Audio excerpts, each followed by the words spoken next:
তার প্রতিবাদের ভাষা ভিন্ন, কথা বলেই প্রতিবাদ করতে হবে এমন মনে করেন না অরিজিৎ সিং। কলকাতার আরজিকর কাণ্ডের সময় গান বেঁধেছিলেন তিনি, বিভিন্ন আন্দোলনকারী তার গানেই খুঁজে পেয়েছিলেন প্রতিবাদের ভাষা। এবারও পহেলগাঁও কাণ্ড নিয়ে প্রথম থেকেই চুপ তিনি, কোনো মন্তব্য করেননি।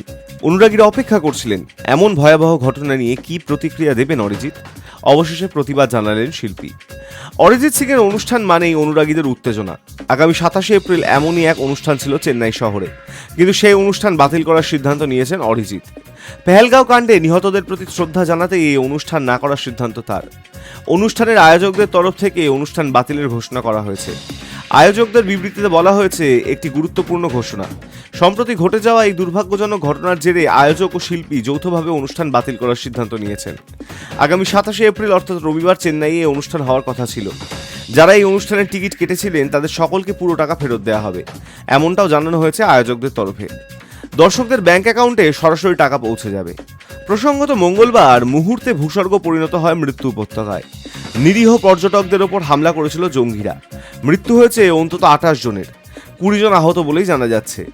ঘটনার দায় স্বীকার করেছে জঙ্গি সংগঠন লস্কর-ই-তয়বা।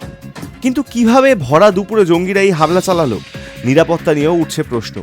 ঘটনার নিন্দায় মুখ খুলেছেন বলিউডের বহু তারকাই। High news network.